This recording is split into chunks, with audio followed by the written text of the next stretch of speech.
The Galactic Council's chambers loomed like a cathedral of cold, unyielding metal, its towering walls etched with the insignias of 1,000 conquered civilizations. At its center, bathed in the eerie glow of holographic star maps, stood High Arbiter Janitor, a being of crystalline flesh and razor-sharp intellect. His voice, a resonant hum that seemed to vibrate through the very fabric of space, echoed across the assembly.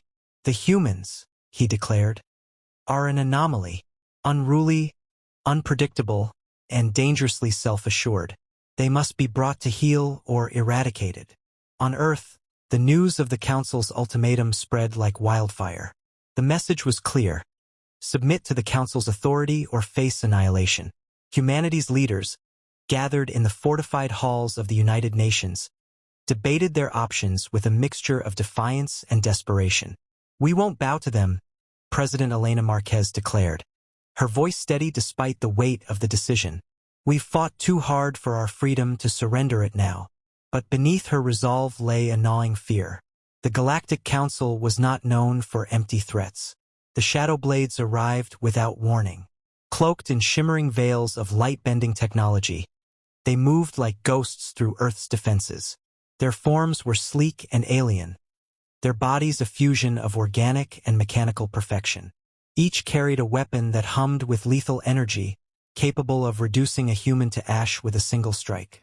Their mission was simple: decapitate Earth's leadership and crush any hope of resistance. In the heart of New York City, chaos erupted as the Shadow Blades descended upon the United Nations headquarters. Soldiers and security forces were cut down before they could even raise their weapons. The air was thick with the acrid smell of burning metal and the screams of the dying. Amid the carnage, one figure moved with purpose, though her role was far from heroic. Janice Kowalski, Jan to anyone who bothered to know her, was a janitor. She had spent the last 20 years cleaning the halls of power, invisible to the politicians and diplomats who strode past her without a second glance. But today, invisibility was a luxury she couldn't afford. Jan was in the middle of mopping a spill in the cafeteria when the first explosion rocked the building. The floor trembled beneath her feet, and the lights flickered ominously. She cursed under her breath, gripping her mop like a lifeline. "Of all the days," she muttered, her voice a gravelly mix of irritation and exhaustion. Jan was in her late 40s, her hair streaked with gray and her face lined with the wear of a life lived hard. But her eyes, sharp and piercing, betrayed a resilience that belied her age. As the alarms blared and people scrambled for safety, Jan moved against the tide. She wasn't sure why. Maybe it was instinct, or maybe it was the stubborn streak that had gotten her into trouble more times than she could count. Whatever the reason, she found herself heading deeper into the building, her mop slung over her shoulder like a soldier's rifle. It was in the executive wing that she encountered her first Shadow Blade. The alien was a nightmare given form, its body shifting in and out of visibility as it moved. It had just finished dispatching a group of soldiers, their bodies crumpled on the floor like broken dolls. Jan froze, her heart pounding in her chest. She had no weapon, no training, no hope of surviving a confrontation with this thing. But as the Shadow Blade turned its glowing eyes toward her, something inside her snapped. "You picked the wrong damn day to mess with my floors," she growled, her voice low and dangerous. The Shadow Blade tilted its head, as if amused by this insignificant creature's defiance. It raised its weapon, the hum of its energy blade cutting through the air. Jan didn't wait for it to strike. With a speed that surprised even herself, she swung her mop, the wet head slapping against the alien's face. The Shadow Blade recoiled, its cloaking flickering as water disrupted its technology. Jan didn't hesitate. She lunged forward, driving the mop handle into the alien's chest with all her strength. The Shadow Blade staggered, its weapon slipping from its grasp. Jan grabbed the fallen blade, its weight unfamiliar but manageable. With a cry of rage, she plunged it into the alien's torso. The Shadow Blade let out a guttural screech before collapsing in a heap of shimmering light and dark ichor. Breathing heavily, Jan stared down at the lifeless form of her enemy. Her hands trembled, but her mind was clear. She had just killed an alien assassin with a mop and sheer, unrelenting fury. And she knew, deep in her bones, that this was only the beginning. As the sounds of battle echoed through the halls, Jan tightened her grip on the energy blade and adjusted her mop on her shoulder. She wasn't a soldier. She wasn't a hero. She was just a janitor. But if the Shadow Blades thought they could waltz into her building and start tearing things up, they had another thing coming. And Jan Kowalski was going to make damn sure they regretted it. The section ends with Jan stepping over the fallen Shadow Blade, her resolve hardening as she moves deeper into the chaos. The stage is set for her transformation from an unassuming janitor to humanity's unlikely savior, leaving readers eager to see how her story unfolds. The cafeteria was a war zone. Shattered glass crunched underfoot, and the acrid stench of burnt plastic and ozone hung heavy in the air. Jan Kowalski stood amidst the wreckage, her mop in one hand and the stolen energy blade in the other. Her chest heaved as she caught her breath, her eyes darting around the room for any sign of movement. The shadow blade she'd just taken down was still sizzling faintly, its alien blood pooling on the floor like liquid shadow. Jan grimaced. "Great," she muttered, wiping sweat from her brow. "Now I've got to clean this up too." But there was no time for cleaning. The distant sounds of screams and explosions reminded her that the building, and possibly the entire planet, was under siege. Jan tightened her grip on the energy blade, its hum vibrating through her bones. She wasn't sure how to use the thing properly, but it was better than nothing. Her mop, now dripping with alien blood, felt oddly comforting in her other hand. It was a reminder of who she was, even as the world around her descended into madness. She moved cautiously through the halls, her senses on high alert. The shadow blades were still out there, and she had no illusions about her chances if she ran into another one. But something had shifted inside her. The fear that had gripped her earlier was gone, replaced by a cold, simmering anger. These aliens thought they could waltz into her building, kill her co-workers, and destroy everything she'd spent years maintaining? Not on her watch. It wasn't long before she found more survivors. A group of terrified office workers huddled in a supply closet, their faces pale and streaked with tears. Among them was a young man with a shock of red hair and a pair of cracked glasses perched on his nose. He was clutching a tablet, his fingers flying across the screen as he muttered to himself. "They're using some kind of cloaking tech," he said, his voice trembling but determined. "If we can disrupt it, we might stand a chance." Jan stepped into the closet, her sudden appearance causing the group to flinch. "You," she said, pointing the mop at the red-haired man. "What's your name?" "M. Marcus," he stammered, pushing his glasses up his nose. "I'm an IT specialist. Or, well, I was before." He trailed off, gesturing vaguely at the chaos outside. "Good enough," Jan said, cutting him off. "You said something about disrupting their cloaking. Can you do it?" Marcus hesitated, then nodded. "Maybe. If I can access the building's security systems, I might be able to amplify the water sprinklers. Water seems to interfere with their tech. I saw it happen earlier." Jan's lips curled into a grim smile. "Yeah, I noticed that too. All right, Marcus, you're with me. The rest of you stay here and keep quiet. We'll come back for you." The group nodded, their fear giving way to a fragile hope. Jan turned and strode out of the closet, Marcus scrambling to keep up. "Where are we going?" he asked, his voice barely above a whisper. "Maintenance room," Jan replied, her eyes scanning the hallways for threats.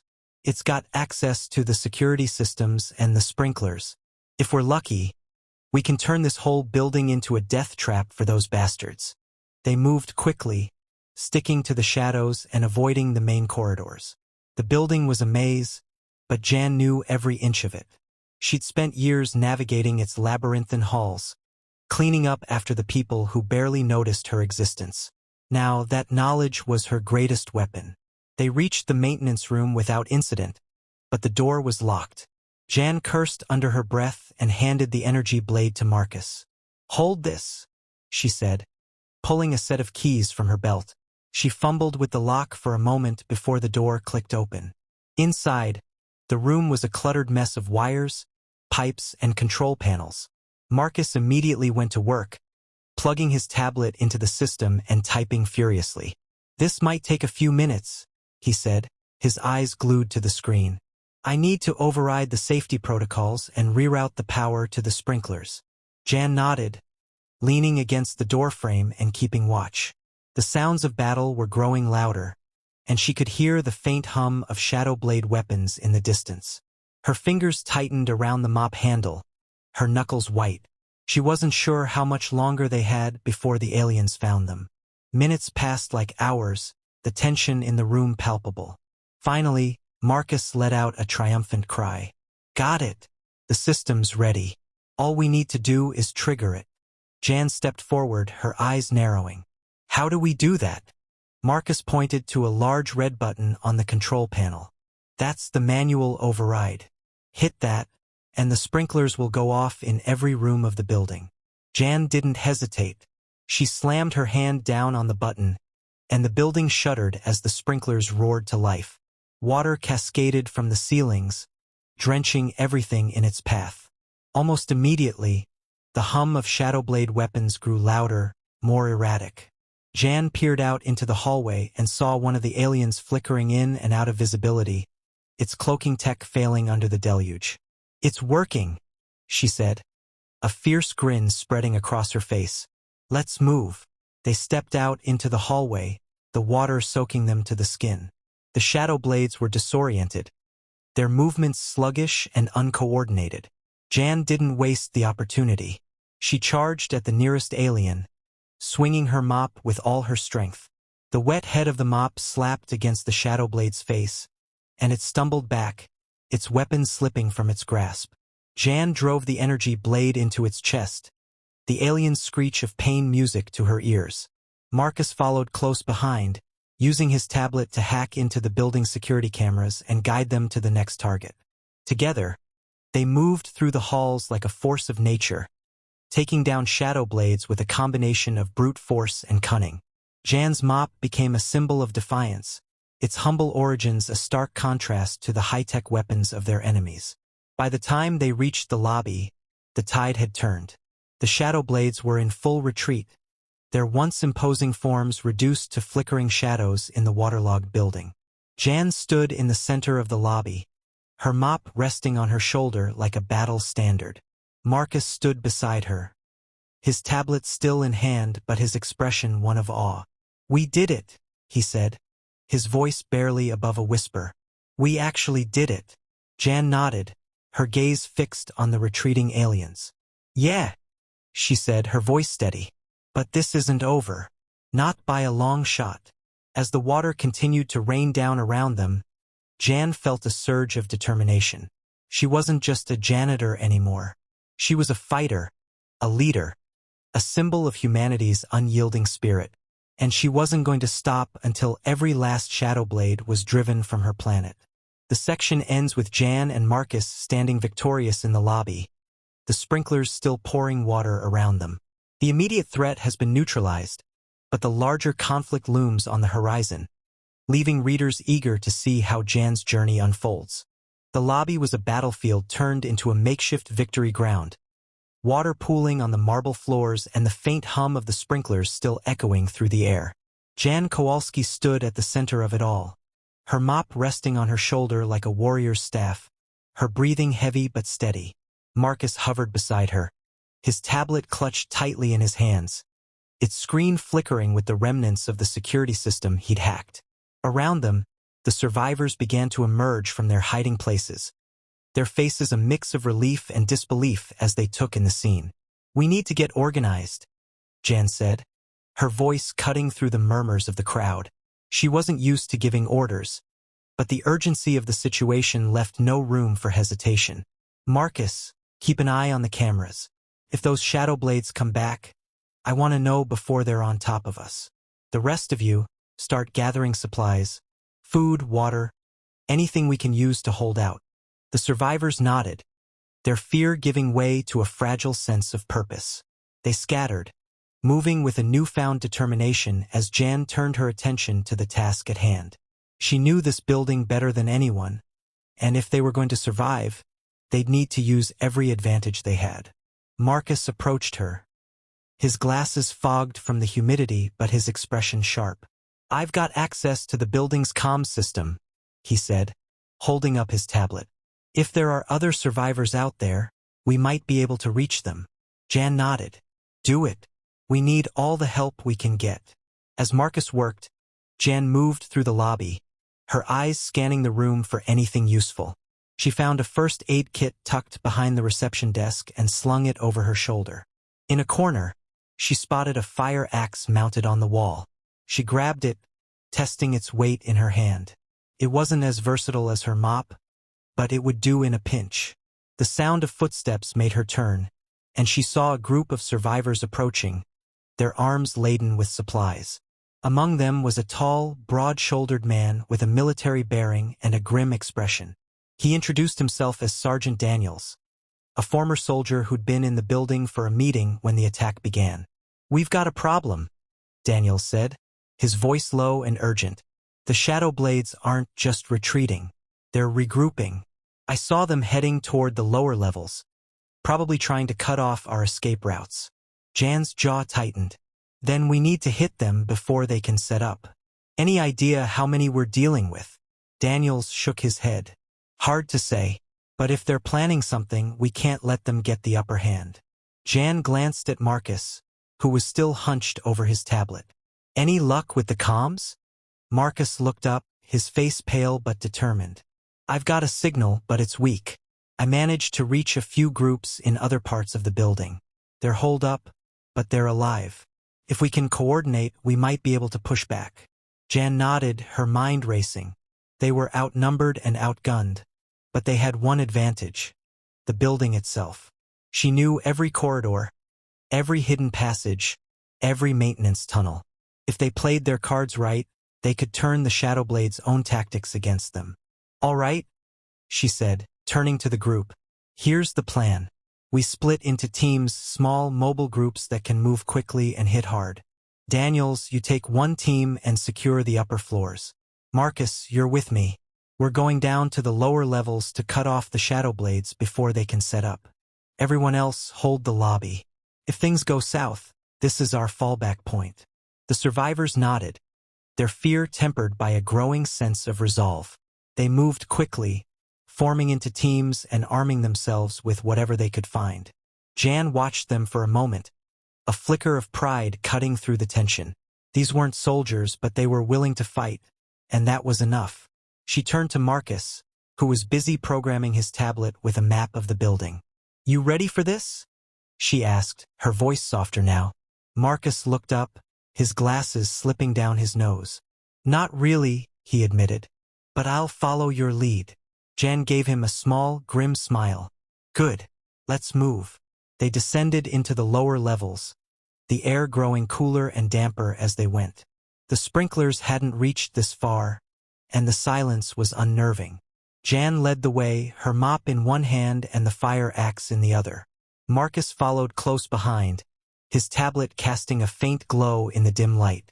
They reached a junction, and Jan paused, her instincts screaming at her to be cautious. She gestured for Marcus to stay back as she peered around the corner. What she saw made her blood run cold. The Shadowblades were there, their forms shimmering faintly as they worked to set up some kind of device. It was large and ominous, its surface covered in alien symbols that pulsed with a faint, sickly light. Jan didn't know what it was, but she knew it couldn't be good.